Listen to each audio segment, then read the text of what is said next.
સ્વાધ્યાય 6.3 દાખલા નંબર છે 13. બહુ મસ્ત દાખલો છે, મજા આવશે. ત્રિકોણ એબીસી છે, દોરી નાખું ભાઈ મસ્ત ત્રિકોણ એબીસી, એ બી સી. ઓકે, બિંદુ ડી જે છે ને એ બાજુ બીસી ઉપર આવેલું છે. આ બાજુ બીસી ઉપર અહીંયા કંઈક બિંદુ ડી છે ને આને જોડી દઉં, આવું કંઈક છે.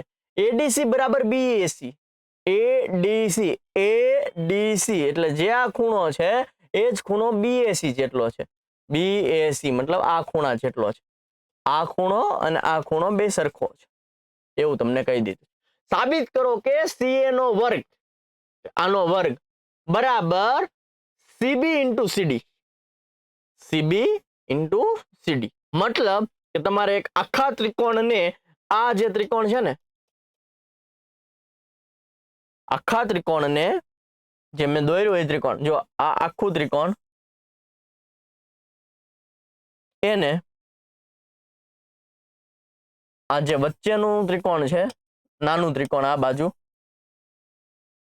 ઓકે, એ બંને સમરૂપ કરી નાખો એટલે આ જવાબ આવી જશે. એ બંને સમરૂપ થઈ જાય ને પછી અનુરૂપ બાજુઓનો ગુણોત્તર સમપ્રમાણમાં હોય ની થિયરી લગાડો એટલે આ જવાબ આવી જશે. ચાલ જોઈએ તો કે ભાઈ એક તો આ ખૂણો ને આ ખૂણો સરખો છે, બરોબર છે. એક આ ખૂણો અને આ ખૂણો કેવો છે? સરખો છે. અને આ મોટો ત્રિકોણ અને આ નાનો ત્રિકોણ બંનેમાં સી કોમન છે. જો ભાઈ આ ખૂણો, આ જેટલો ખૂણો છે ને એટલો જ આ ખૂણો છે. ઓકે, એટલે પહેલો સ્ટેપ મળી ગયો આપણને. જો પહેલું સ્ટેપ તો આપણને અહીંયા આપેલું છે, એનું લખી નાખીએ. ચલો, એડીસી બરાબર બીએસી. એડીસી બરાબર શું છે? બીએસી, જે અહીંયા આપેલું છે. હવે આ મોટા ત્રિકોણમાં ખૂણો સી અને આ નાના ત્રિકોણમાં પણ ખૂણો સી છે. બંનેમાં કોમન છે, સામાન્ય છે, સરખો છે. કેવું છે? સામાન્ય છે. તો ખુખુ શરત પ્રમાણે, કઈ શરત?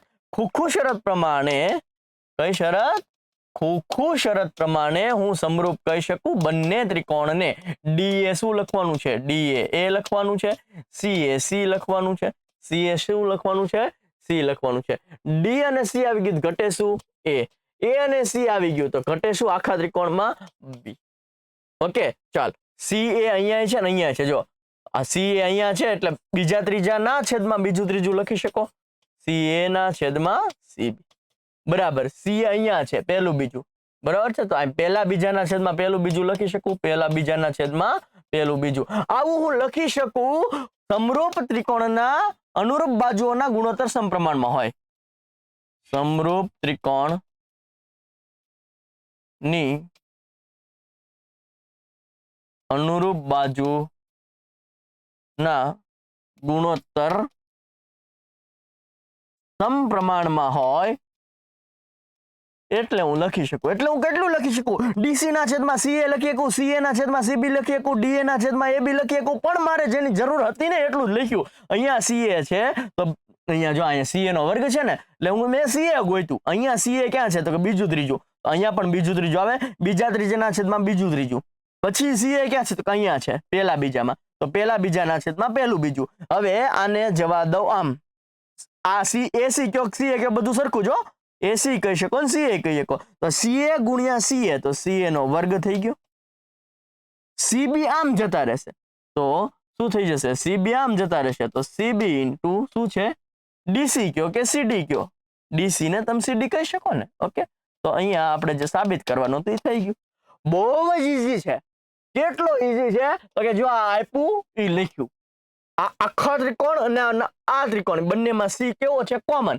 તો ખુખુ શરત પ્રમાણે હું સમરૂપ લખી શકું. સમરૂપ લખી શકું પછી મારે શું કરવાનું? પહેલા બીજાના છેદમાં પહેલું બીજું અને બીજા ત્રીજાના છેદમાં બીજું ત્રીજું હું લખી શકું સમરૂપ ત્રિકોણના અનુરૂપ બાજુના ગુણોત્તર સમપ્રમાણમાં હોય એટલા માટે. પછી આ સીએ ગુણ્યા સીએ, સી નો વર્ગ થઈ ગયો, સીબી અને સીડી બંનેનો ગુણાકાર થઈ ગયો, જવાબ આવી ગયો. બહુ ઈઝી છે, બહુ મજા આવે એવું છે. આ પહેલો ખૂણો અને આ સી કોમન છે, બીજો ખૂણો. ખુખુ શરત પ્રમાણે સમરૂપ અને સમરૂપ ત્રિકોણની અનુરૂપ બાજુના ગુણોત્તર સમપ્રમાણમાં હોય એટલે આવું લખી શકું. પહેલા બીજાના છેદમાં પહેલું બીજું બરાબર બીજા ત્રીજાના છેદમાં બીજું ત્રીજું. પછી સીએ સીએ સીએ નો વર્ગ ને સીબી ગુણ્યા સીડી એટલે તમારો શું આવી ગયો? જવાબ. મસ્ત છે, ઈઝી છે, મજા આવતી હોય તો લાઈક શેર સબસ્ક્રાઇબ કરી નાખજો. મળે છે નેક્સ્ટ દાખલા સાથે. ત્યાં સુધી જય હિન્દ જય ભારત.